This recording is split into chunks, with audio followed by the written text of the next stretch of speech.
جادوگر حیله‌گر چی کار میکنن؟ من همون به نام ملاهایی که نعوذ بالله همون خطا میکشن، نعوذ بالله همون به نام تومارویی که حرف قطعی میکنن، همونها همش نعوذ بالله در باب چی داخل میشه؟ در باب سحر و جادو داخل میشه. سبحان الله. من یک چی نمیدونم بچه جان، مردم ما چقدر مردم زیبا ساده بسیارش، همون آدمی که نعوذ بالله خودش همون تومار مینویسه خودش هزار پرابلم دارد، هزارها مشکلی دارد. با یک فرزند تاجیک، یک مسلمان تاجیک میره پیش میگه که بابی خوشم با بعضیش اینستیتوت خوندگی، بعضی سبحان الله کار کردگی، آدمی با عقل، بعضیش معلم کار میکنن، سبحان الله صدها کس نصیحت میکند، پیش یک آدمی فریبگر دروغگو میره که مرا با بیاد تومار که کارم پیش نمیره. او خودش اگر بتونه کاری خوش پیش نمیبره. من یک قصه میکنم برای شما، باور کنید همین قصه. ما در محبس بودیم سبحان الله. این قصه عجیب است، کاری که شدگی است الحمدلله العالمین. طهارت کنی میرفتم برای نماز پیشین. خب در همون حولی محبس خانه وقتی میگذشتم، یک بچه که بوز بالا بسیار مشکر بود، بسیار مسکلای زیبا داشته، خب تای میکه و هم طهارت کنی میرفت. سبحان الله آمد دویده سلام کرد، بابی جان خوب هستی؟ گفتم الحمدلله خوبم، تو چی حال داری بچم؟ میبینم در دست انمی قدر یک چی رزینکه قطعی بستگی در جای مسکلش همین چیزی خوب داشته، سبحان الله فیگور خوب داشت. گفتم فلانی بالا بابی این چی در دستت بچم؟ باگو که بابی ای تومار کینش گفت که فلانی خانه هشتم یا ملای گفت همون بسیار ملای زوره. با گفتم دویده فیروک شو باشم. بعد دویده رفت فریادش کرد، دویده آمد گفت بابی جان یگون خدمت. گفتم نه این توماره بازبان تو نوشتی؟ گفت بابی من نوشتم. گفتم برای چی نوشتی ده؟ گفت که تستر برایه. بعد پرسیدم که خودت چند سال سراغ داری؟ 13 سال. چرا برای خودت نمینویسی که برای فریب میکنی؟ قسم خوردن به غیر الله هم چی است؟ من حلف بغیر الله فقط کفر او اشرک، یعنی کسی قسم به غیر الله میخورد کفران نعمت الهی کرده است یا که شرکی اصغر آورده است. یعنی با وجودی که اکثری مردم سخنای دروغ، حتی یک روز یک کس آمده بود خانه، یک بابی گفت همین را بخونه، حتی دشنام است، حتی کلمه هایی است که خودش نمیداند. عیب نیست که نعوذ بالله ای رشته ما چیکار کنیم؟ مدد طلب کنیم. ای نل مدد طلب کنیم. نل در تی پای اسب میزنن، یگونجا پشت سنگ نزنه، خار در بالای نعوذ بالله بالای خانه‌شان آدمای خوب، آدمای با عقل در بالای خانه‌شان خار میزنن. کسی در بالای خانه‌اش خار میزنه الله خارش میکنه. نیم که ما ای خار چیکار کنیم؟ مدد طلب کنیم. ایاک نعبد و ایاک نستعین. ما از الله باید مدد طلب کنیم. سبحان الله. که ای خار، ای نل، ای بعضی چیو بعضی خانه تومار کشول میکنن. ما برای مردم زیبای تاجیکستان میگم که عصر 21 است، نیم که در همین دوره پیشرفت علم، پیشرفت ترقیات، حاضر هم یک آدم ابله باور که یا همه حیله‌گرن، فریبگرن، نعوذ بالله. ایا باید پرهیز کنیم، بس از خدا طلب کنیم. برای این سبب پیغمبر علیه الصلوات و السلام چی گفت؟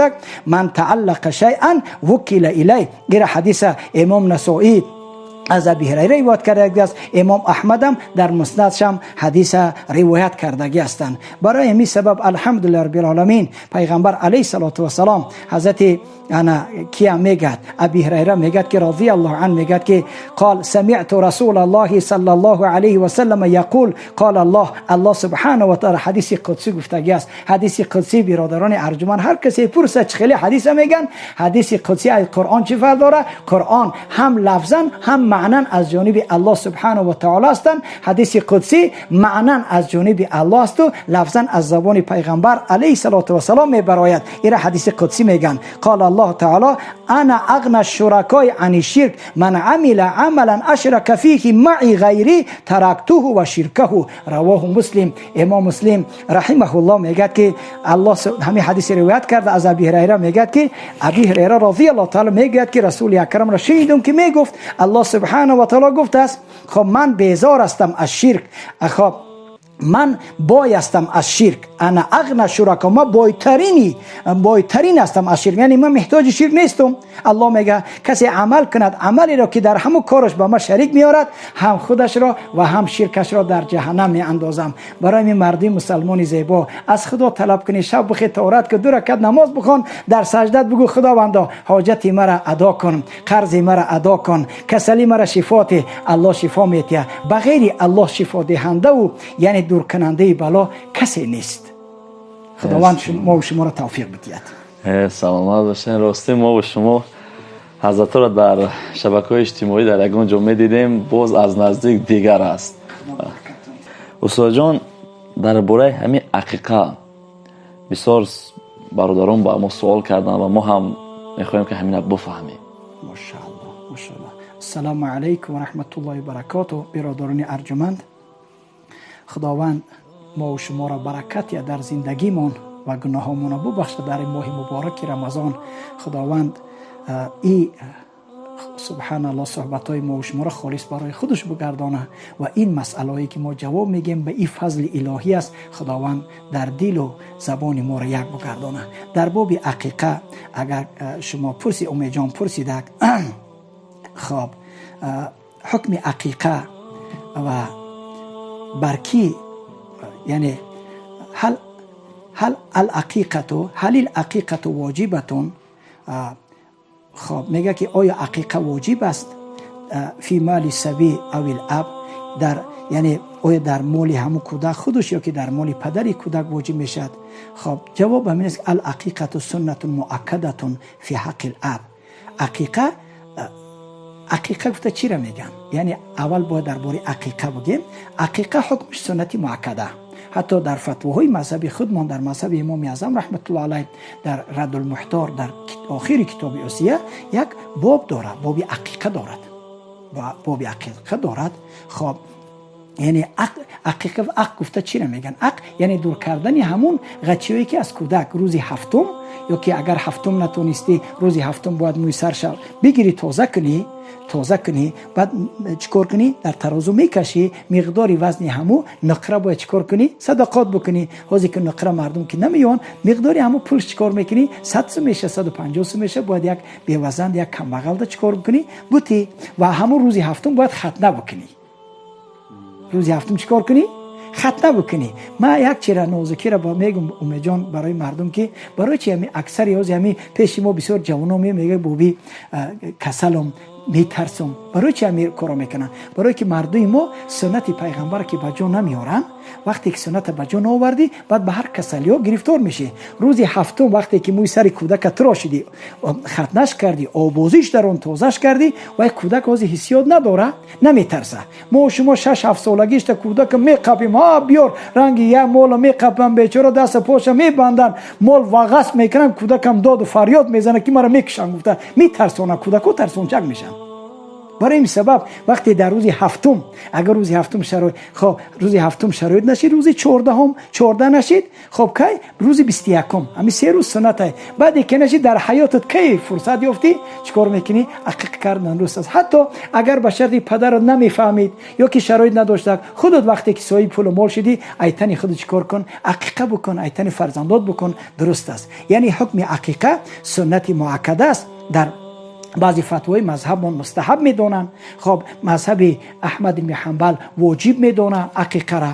خب یعنی کسی بکنه اگر خودش یک از صاحب فرزند شد، قوتش نرسه، خب یک خش تبارش یک رفیقش پول میته میره مال میکشه و هم درست میشه عقیقه بکند. برای چی؟ برای که همچنین ثابت شده است که پیغمبر علیه الصلاه و السلام ان النبی صلی الله علیه و سلم عق عن الحسن والحسین رضی الله عنهما کبشن. پیغمبر علیه الصلاه و السلام یعنی پسرای علی را، پسرای فاطمه دخترش چیکار کرد؟ قشقار کشتک، عقیقه کردک. برای این سبب خب طبق مستحب همین است که خب از پسر 2 تا باید بکشیم و از دختر 1 تا بکشیم. مستحب همین است که برای پسر 2 تا کشته شود و برای چی؟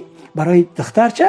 1 تا کشته شود. لیکن اگر کسی بگوید که زوری من نمیرسه 2 تا چی؟ میگم یک هم درست است. برای چی؟ فقط ثبت ان النبی صلی الله علیه و سلم عق عن الحسن والحسین کبشن. پیغمبر علیه السلام از تن حسن 1 قشقار کش و از تن حسین هم 1 قشقار کش. حسن ای حسین ده 1 سال کلانتر است، 1 سال پیش تولد شدگی است حسن ای حسین ده. ای تن هرش پیغمبر چیکار کرد؟ 1 قشقاری یعنی عقیقه کردگی است. فرق نداره که مثلا اگر یک کس میخواد که میگه من یک گاو میکشم، بکش یک گاو بکشه، درست میشه، بکی نداره. یک کس میگه من اشتر میکشم، بکشه، درست میشه. عقیقه یعنی تقسیمات کنه گوشتاش در کم مغلا، بکی نداره، خودش میخره، رنگ قربانی است، درست میشه. فقط فرق عقیقه از قربانی همین است که در گاو 7 کس قطعی اشتر شریک میشه در قربانی، در اینجا شریکی نمیشه، در یک کس درست میشه، تمام، دیگه درست نمیشه. برای مثال خداوند در فرزندای ما و شما برکتیه و در دخترای ما و شما برکتیه. خداوند مردمی زیبای تاجیکی ما را خواب پروردگار بای بگردونه که از تن فرزنداشون عقیقه بکنن، خداوند فرزنداشون سالم نگه بدارند. استاد جان همینجا اگر که 7 روز بگذره، مثال بعد از 7 روز 2 تا گوسفند کشتن در کاره، اگر که دست ماه گذره گفتم که روزی 7م سنت نتونید روی 14 بکن، نباشه روزی 21. اگر نتونید کی شرایط شد درسته، کی شرایط شد بکنه درسته. این حتمی نیست، واجب نیست، یعنی کاری سنت و مستحب است. کسی بکنه بسیار ثواب بزرگ دارد. استاد جان بعد در همین آخر یک سوال دیگر به میان اومد که بسیاری از مردم ما از شبکه‌های اجتماعی با همین شبکه‌ها رو آوردگی هستن، بسیار موضوع‌ها را، بسیار هر چیزی که خواهن از اینترنت میتونن به دست بیارن. و همینجا وقتی که ما در اینترنت نوارهای اسلامی تربیوی که میکنیم، مثلا هر یک نواری میپرتیم، امریکا مثال با ما پول جدا کردگی است، یعنی که مانیتیزاسیون میگه یک چیزی که از همون نوارای ما بود پول میتونن، یعنی که تو یعنی که نوار کردی در اینترنت نشر کردی، همین مثال با ما پول جدا کرده دادگی هستن به سبب همین مهنت نوارای ما.